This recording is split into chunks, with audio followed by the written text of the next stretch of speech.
Kita kan sulit menghubungi Mbak Rini dari Sony Indonesia. Kita jadi diambil oleh pusat di Jepang. Kok Indonesia tidak mengetahui? Saya kira ini ada miskomunikasi. Jadi perusahaan elektronik besar Sony pun bisa miskomunikasi. Mungkin perusahaan Jepangnya menggunakan kuasa hukum. Nah ini tugasnya Mas Iwan ini.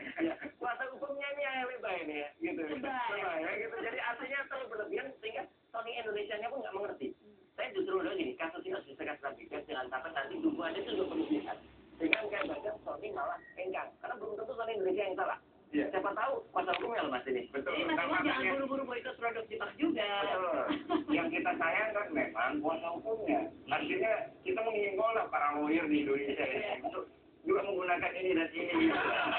Normal, sensitivitas masyarakat. Betul, sensitivitas masyarakat. Jangan begitu ada order langsung sikat gitu kan, langsung panggil aja ketemu, pelajari dulu gitu kan. Apa salahnya? Udah ada pertemuan dengan kuasa hukum. Iya, makanya udah diajak ketemu. Kemudian keesokan harinya saya reply dengan 10 poin yang mungkin sudah dipublikasikan di media, gitu ya. Yang intinya saya mungkin tegaskan lagi bahwa poin yang pertama adalah Sony dan Aka berasal dari nama saya sendiri Sony dan Aka adalah Arianto Kurniawan. Dan itu tidak ada maksud apa-apa.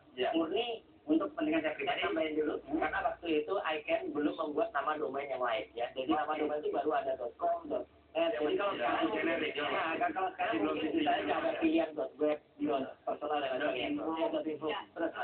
Nah pada saat itu saya propose, udah kita ketemuan, oke saya mau, tapi mending di tempat umum lah ya, Maneta gitu ya. Mereka tetap minta bahwa klien mereka kekeh, apa yang bikin mereka kekeh? Nah itu bagus pertanyaannya. Mereka cuma berdasarkan bahwa mereka berdasarkan klien mereka, permintaan klien mereka bahwa itu harus ditutup ataupun diganti namanya. Sementara bagi saya pribadi, saya juga nggak mau nutup maupun ganti nama. Nah, karena deadlock ke sana, Anda pernah saya lebih fokus ke melalui kuasa hukum. Karena mereka menghubungi saya melalui kuasa hukum, maka saya juga harus konsultasi atau saya harus menghubunginya juga melalui kuasa hukum. Gitu. Nah, setelah pertemuan itu deadlock, gitu ya. Kemudian, oke, kita sama-sama berpisah dari situ, gitu ya. Kemudian saya sempat bingung juga. Bingungnya gini, wah ini kepada siapa harus saya sharing, gitu ya. Nah, kemudian saya juga berikutnya, kemudian saya cari-cari di internet di mana komunitas yang saya. Itu yang pertama kali saya posting. Kalau bagi saya, anggap itu official posting saya. Iya, gitu. Nah, surprisingly gitu ya, saya dapat respon dari banyak sekali dari mereka yang menjelaskan bagaimana itu kasus domain saya.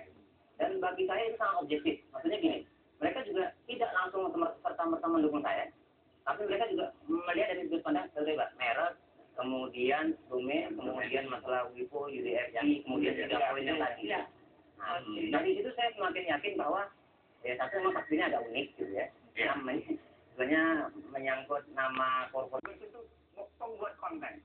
Kita heboh, blogger, bikin event ini itu, tapi kadang-kadang nggak tahu bahwa ini medium yang harus diisi. Nah ini dengan sangat bermartabat membuat isi pendidikan, pengetahuan, teknis soal sains itu ya Pak ya, dapat penghargaan, diobok-obok oleh bangsa lain. Jadi saya rasa, itu tadi katanya. Oh iya, benar. Selaku wakil rakyat ya, kalau dalam hal ini benar-benar saya concern terhadap kasus ini. Jadi Mas Sony jangan takut, tetapi juga saya mohon karena kasusnya harus diselesaikan dengan kepala dingin juga. Jadi jangan sampai membuat rugi juga kepada bangsa. Misalnya ada boikot terhadap produk. Jadi saya pribadi nggak setuju rugi dengan kasus. Ya. Saya katakan tadi indikasi perusahaan Jepang di Indonesia melakukan macam-macam. Oke. Ini adalah Mas Sony adalah pada jalan yang benar. Ya. Teruskan saja, jangan terlalu berlebihan karena jangan takut. Saya setuju Mas Iwan. Bangsa Indonesia jangan takut dikit, karena undang-undang ini pun juga ada ya. Ada juga baiknya. Ada juga jeleknya minggunya. Ada juga jeleknya dia. Jangan lupa, saya orang dirapat dengar pendapat di Komisi 1, Mas bisa buktikan. Ya, itu ketika kita juga tampaknya saya membela ini, tapi di dalam internal saya mengkritisi keras undang-undang ITE ini.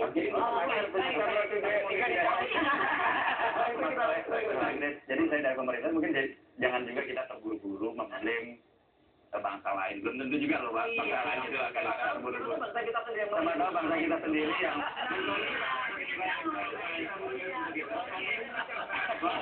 antara ini dan hati gitu ya. Harusnya kalau memang dapat order dari luar begitu, pikir aja bangsa masih banyak dukungan untuk Anda. Bilang dapat dari 7.800. Pasti akan bertambah ya, jangan khawatir. Dan juga kami secara hukum juga harus diselesaikan. cara jantan.